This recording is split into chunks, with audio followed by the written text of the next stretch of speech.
आज की क्लास में आप लोगों का हार्दिक स्वागत है। आज हम लोग पढ़ेंगे अगला अध्याय कैप्टन बीएच लिटिल हार्ट, जिसका पूरा नाम है कैप्टन वेफिल हेनरी लिटिल हार्ट। इनकी युद्ध कला, कवचित युद्ध कला पर इन्होंने जो विचार व्यक्त किए हैं, इसमें हम लोग इसका अध्ययन करेंगे। इसमें सबसे पहले हम इनका परिचय जान लेते हैं, जो कि खास करके सामान्य रूप से ऑब्जेक्टिव प्रश्नों में भी पूछा जाता है। बहुत सारी चीज़ें तो आपको परिचय से ही पता चल जाता है। देखिए, इनका जन्म पेरिस में हुआ था, जो कि फ्रांस की राजधानी है। मृत्यु 1970 में हुई थी, यानी जन्म हमने नहीं बताया, 1895 में पेरिस में हुआ था। ये कवचित युद्ध कला, जो कि टैंक संबंधी विचारक के रूप में जाने जाते हैं। इन्हें फ्रांस के जनरल चेफिन ने 20वीं शताब्दी के क्लाज़विट्ज़ की संज्ञा दी है। कभी कभी आप लोगों से पूछ सकते हैं पेपर में कि 20वीं सदी का क्लाज़विट्ज़ किसको कहा जाता है, तो आपका सामने पूरा उत्तर यही रहेगा, लिटिल हार्ट को कहा जाता है। ठीक है, दो तीन चीजें इसमें पूछ सकते हैं। 20वीं सदी का लिटिल हार्ट किसको कहा जाता है, जैसे अगला है जनरलों का गुरु किसे कहा जाता है, विस्तारित प्रवाह आक्रमण के जन्मदाता कौन है, या अप्रोच उपायों की स्ट्रैटेजी के प्रतिपादक कौन है।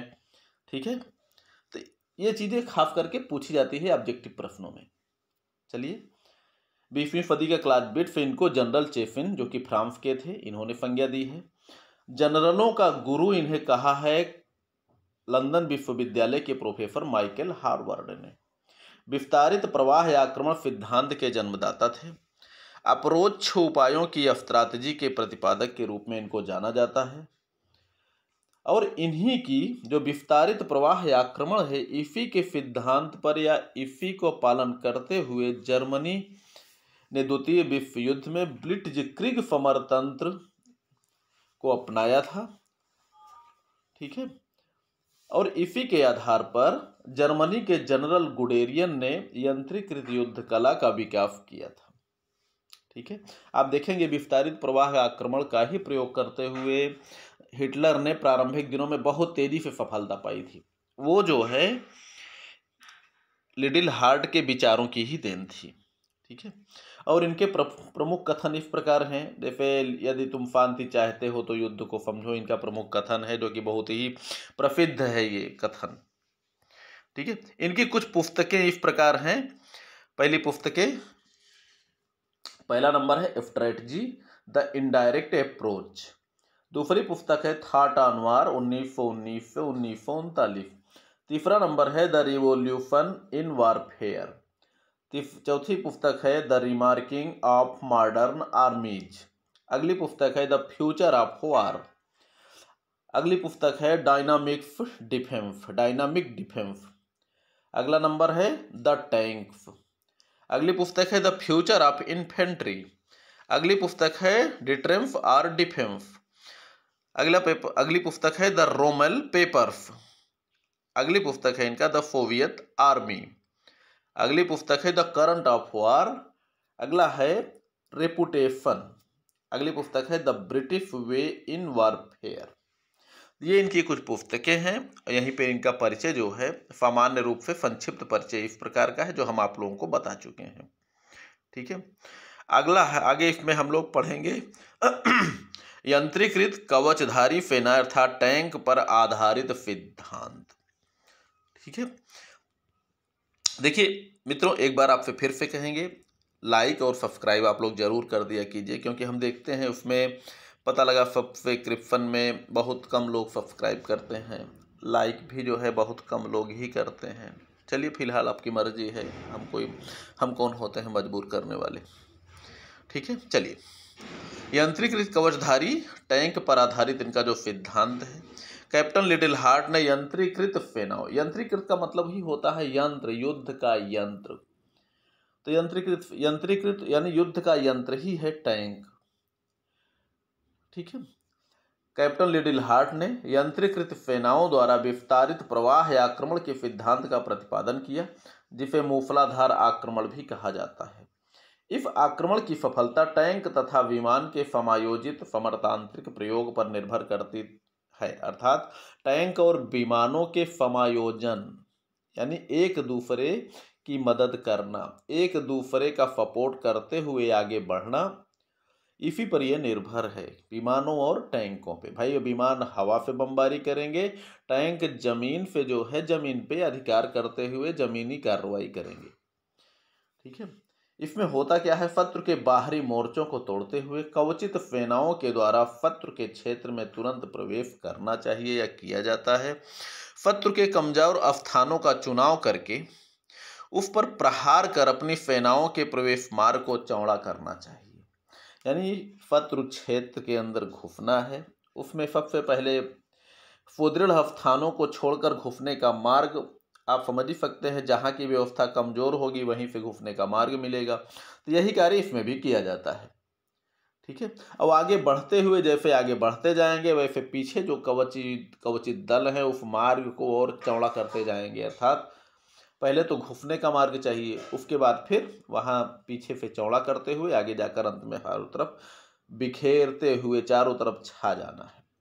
अब देखिए, शत्रु मोर्चे में पहुंचकर सेना को चारों ओर बिखेर कर शत्रु को झकझोर देना चाहिए। इस कार्यवाही में गति को इतना अधिक बनाए रखना चाहिए कि शत्रु के रिजर्व भी उसकी कोई सहायता न कर सकें और शत्रु के संपूर्ण ठिकाने इसकी मार में आ जाएं। लिटिल हार्ट ने 1922 से 24 के बीच कवचित दलों द्वारा शत्रु पर गहराई तक प्रहार करने के समरतंत्र पर बल दिया है। इसके लिए लिटिल हार्ट ने एक आदर्श डिवीजन के विषय में जानकारी दी है। मित्रों, यहाँ पर देखा जाए तो इनका जो ये विस्तारित प्रवाह पर टैंक आधारित जो सिद्धांत है बिल्कुल वही चीज है। एक प्रकार से विस्तारित प्रवाह या आक्रमण भी ऐसे ही है कि शत्रु क्षेत्र में घुसने के लिए सबसे पहले कमजोर स्थानों का चुनाव किया जाए, कमजोर स्थानों पर घुसते हुए पीछे से ऊपर से विमानों की बमबारी होती रहे, नीचे से टैंकों की गोलाबारी होती रहे और ये पहले घुसने का मार्ग चुने। जब घुस जाएं उसके बाद तो पीछे से मार्ग को चौड़ा करते हुए इनके और भी कवचित दल जो है आगे बढ़ते रहें, वो थोड़ा सा दाएं बाएं होकर चौड़ा भी करते रहेंगे। ठीक है, तो इसके लिए इस कार्यवाही की सफलता के लिए इन्होंने एक आदर्श डिवीजन की वकालत की है। अब ये देखिए, इस पे जो है आदर्श डिवीजन में क्या क्या होना चाहिए उसके बारे में आगे इन्होंने वर्णन किया है। हार्ट के अनुसार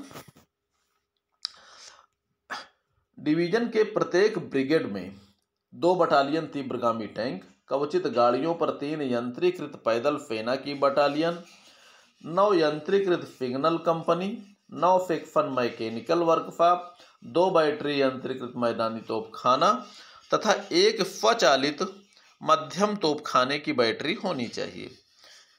लिटिल हार्ट के अनुसार भावी युद्धों में घुड़सवार सेना का स्थान कवचित दलों को मिलेगा और पैदल सेना का अपना महत्वपूर्ण स्थान बना रहेगा। मित्रों, इन्होंने जो कुछ भी कहा था आज वास्तव में वो चीज़ सत्य है। पहले जो घुड़सवार सेना होती थी, आज के समय में आप देख सकते हैं घुड़सवार सेना तो गायब हो गई। यानी पैदल सेना के बाद जो है जो यंत्रीकृत सेना जो पहले गतिशील सेना मानी जाती थी घुड़सवारों की, उसी गतिशील सेना का दर्जा दिया गया है टैंकों की सेना को।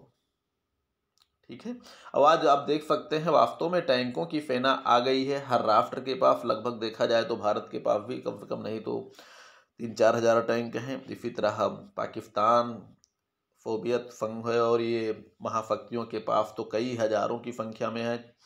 तो इसीलिए देखा जाए तो घुड़सवार सेना तो वास्तव में गायब हो गई और घुड़सवारों के बाद जो गतिशील सेना के रूप में आई है वो भी धरती पे कार्रवाई करने के लिए वो टैंक ही है। देखा जाए तो लिटिल हार्ट ने जैसा भी कहा था वो बिल्कुल सत्य ही सिद्ध हुआ है। ठीक है, तो ये हो गया जो है टैंक संबंधी विचारधारा। आगे देखते हैं इसको अस्त्राटजी एवं महान अस्त्राटजी संबंधी इनके विचार। देखिए, नीति के लक्ष्य को प्राप्त करने हेतु सैनिक साधनों को विकसित करने की कला को हार्ट ने अस्त्राटजी कहा है। युद्ध नीति के क्रियान्वयन हेतु देश के आर्थिक, राजनैतिक, कूटनीतिक, मनोवैज्ञानिक एवं सैनिक क्षेत्रों के विशेषज्ञों की सहायता से उक्त क्षेत्रों के सामंजस्य की जो नीति निर्धारित की जाती है उसे महान अस्त्राटजी कहा जाता है। मित्रों, स्ट्रैटेजी को मतलब ही है नीति के लक्ष्य को प्राप्त करने हेतु सैनिक साधनों को विकसित करने की कला को हार्ट ने स्ट्रैटेजी कहा है। वैसे भी हम लोग सामान्य भाषा में जानते ही हैं कि युद्ध के पहले की संपूर्ण कार्यवाही जिसमें तैयारी वगैरह शामिल होती है सब स्ट्रैटेजी ही कही जाती है। लेकिन यहाँ पर इन्होंने महान स्ट्रैटेजी इसको बना दिया है। इसलिए बना दिया है कि किसी भी तैयारी को करने के लिए जब उसमें हर क्षेत्र के विशेषज्ञों की मदद ली जाए, जिसमें आर्थिक हो गया, राजनैतिक हो गया, कूटनीतिक हो गया, मनोवैज्ञानिक, सैनिक क्षेत्रों की जब विशेषज्ञों की सहायता से अगर कोई स्ट्रैटेजी बनाई जाती है, कोई नीति निर्धारित की जाती है, तो उसे महान स्ट्रैटेजी इन्होंने कहा है। इसे महान इसलिए कहा है कि अगर कोई अकेला व्यक्ति बहुत बड़ा ज्ञानी तो नहीं होता, अकेला व्यक्ति ना ही संपूर्ण क्षेत्र से परिचित हो सकता है, ना ही संपूर्ण जो है अपनी ताकत से परिचित हो सकता है, ना दुश्मन के। अब चूंकि आज के समय में पूर्ण युद्ध के समय में देखा जाए तो सैन्य क्षेत्र फिर वो सैनिकों की संख्या तक ही निर्भर नहीं है। सैनिकों की संख्या, हमारी टेक्नोलॉजी, हमारे जो है उद्योग भी उसमें शामिल हैं जो रक्षा उपकरणों और यंत्रों को जो है प्रोवाइड करते हैं सेना के लिए। उसके बाद एक अर्थव्यवस्था, यानी इन सब को बनाने में कितना पैसा खर्च होना है, आगे की व्यवस्था कैसी है, और हो सकता है कुछ चीज़ें ऐसी हों जो हमको बाहर से मंगाना पड़े तो हमारा विदेश विभाग इसको देखेगा, विदेश नीति संबंधी। तो इसके लिए एक बहुत बड़ी जो है मशीनरी से लेकर यानी कि चलिए कि व्यक्तियों की एक बहुत बड़ी जो है विभाग इसके लिए संगठित करना पड़ता है।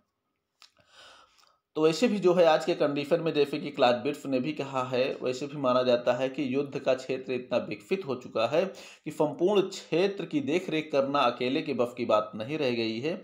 और इसी को ध्यान में रखते हुए जनरल मोल्टेके ने क्या बोलते हैं जनरल स्टाफ की स्थापना की थी ताकि एक अच्छी युद्ध नीति बनाई जा सके। तो यहाँ पर इसीलिए इसको महान स्ट्रैटेजी की संज्ञा दी है लिटिल हार्ट ने। हर क्षेत्र के विशेषज्ञ होंगे तो वे अपने अपने कार्यों को निर्धारित करेंगे, क्योंकि युद्ध के समय जो है प्रत्येक व्यक्ति, हर व्यक्ति जो है युद्ध की ओर आकृष्ट होता है और हर व्यक्ति का युद्ध में योगदान होता है। इसलिए जिनके पास जितनी पावर है हर क्षेत्र में अपनी पावर का वो प्रयोग करेंगे। विदेश विभाग, कोई जो है बाहर से हथियारों को मंगाना है, खरीदना है, किससे हमारे संबंध अच्छे हैं, उनके पास है भी या नहीं भी है। तो इसीलिए ये भी माना जाता है ना कि अंतर्राष्ट्रीय राजनीति में कोई अस्थायी मित्र और शत्रु नहीं होते। हम जिससे युद्ध कर रहे हैं अगर उसके पहले अगर उनके मित्र से हमारा संबंध अच्छा है तो हो सकता है उस समय खराब हो जाए। इसलिए इसमें जो है हर प्रकार की नीतियों का, हर प्रकार के सिद्धांतों का, हर प्रकार के विशेषज्ञों को बटोर कर तब जो है युद्ध नीति निर्धारित की जाती है, तो फिर महान स्ट्रैटेजी कहा जाता है। यहीं पर यह निश्चित हो जाता है कि हम कहाँ पर ताकतवर रहेंगे, कहाँ पर हम कमजोर रहेंगे, तो उसको सुधारने का भी मौका मिल जाता है, उसका विकल्प भी ढूंढा जाता है, ये कहाँ से ये पूरा होगा। ठीक है, तो इसे ही जो है महान स्ट्रैटेजी कहा है। अगला है युद्ध की सफलता केवल सैनिक कार्यवाहियों पर ही निर्भर न होकर राष्ट्र के समस्त पहलुओं आर्थिक, राजनैतिक, कूटनीतिक व मनोवैज्ञानिक आदि के संयुक्त प्रयासों पर निर्भर करती है, क्योंकि युद्ध प्रारंभ होने पर शत्रु पक्ष प्रत्येक मोर्चे पर सैनिक एवं असैनिक संपूर्ण क्षेत्रों पर आक्रमण करता है। पहले के युद्ध सैनिकों से होते थे, बाद में जो है जनता के ऊपर धावा किया जाता है, लेकिन आज प्रक्षेपास्त्र गिरेंगे तो शहरों पे गिरेंगे, वहां कौन से सैनिक बैठे हुए हैं, महानगरों पे आक्रमण हो सकता है। युद्ध का क्षेत्र ही ऐसा हो चुका है कि संपूर्ण विश्व में कहीं भी युद्ध हो सकता है, सैनिक हो चाहे असैनिक हो, और लड़ाई अगर प्रारंभ होगी तो एक राष्ट्र, एक शत्रु राष्ट्र दुश्मन के हर क्षेत्रों को बर्बाद करने का प्रयास करेगा। वो चाहे सैनिक हो, चाहे असैनिक हो, चाहे जनसंख्या के केंद्र हो, चाहे औद्योगिक केंद्र हो, चाहे जो भी केंद्र हो, हथियार गोदाम, अन्न गोदाम, खड़ी फसल, जनसंख्या के केंद्र यानी शहरों पे बड़े, सब कुछ नष्ट करने का प्रयास, एक प्रकार से मनोवैज्ञानिक तरीके से तोड़ने का प्रयास वो करेगा। ठीक है, तो आज के समय में ये ना समझा जाए कि युद्ध का क्षेत्र हमारे सैनिकों तक ही सीमित है, और युद्ध का क्षेत्र ही इतना विस्तृत है कि राष्ट्र के प्रत्येक व्यक्ति को उसमें योगदान करना पड़ेगा। ठीक है, जो नेपोलियन ने जन सेना या जो है सशस्त्र राष्ट्र राज्य सिद्धांत का जन्म दिया है, उसने आज की कंडीशन में वही है कि राष्ट्र का प्रत्येक व्यक्ति, प्रत्येक नागरिक जो है युद्ध से बच नहीं पाएगा, युद्ध में अपने योगदानों से बच नहीं पाएगा। हर व्यक्ति उसमें जो है कुछ न कुछ देता है, हर व्यक्ति उनके खामियाजों को भी भुगतता है। युद्ध में जो महंगाई बढ़ती है हर व्यक्ति को झेलना होता है। युद्ध में कहीं बमबारी हो सकती है, तो बमबारी तो कभी भी कहीं भी हो सकती है, हमारे घरों पे भी हो सकती है, शहरों में हो सकती है, गाँव में हो सकती है, हमारे खेतों में, फसलों में भी हो सकती है, कहीं भी हो सकती है, यानी हर व्यक्ति प्रभावित होता है। ठीक है, चलिए, युद्ध नीति के क्रियान्वयन हेतु हर प्रकार से जो है संयुक्त प्रयासों पर निर्भर करती है, क्योंकि युद्ध प्रारंभ होने पर शत्रु पक्ष प्रत्येक मोर्चे पर सैनिक एवं असैनिक आक्रमण करता है। महान स्ट्रैटेजी का उद्देश्य राष्ट्रीय शक्ति के समस्त तत्वों को विकसित एवं संगठित करने तथा इन्हें शत्रु के विरुद्ध लाभदायक स्थिति में प्रयोग करना होता है। ठीक है, उम्मीद करता हूँ मित्रों आपको ये चैप्टर जरूर समझ में आया होगा। मित्रों, लाइक और सब्सक्राइब आप लोग जरूर कर दिया कीजिए। फिलहाल बहुत मैं नहीं कह पाता, क्योंकि आप लोग ऐसे भी करते भी नहीं हैं, बहुत लोग करते हैं, ऐसा नहीं है, लेकिन बहुत लोग ऐसे भी हैं जो नहीं करते हैं। फिलहाल ठीक है, पढ़िए लिखिए, मस्त रहिए, खुश रहिए।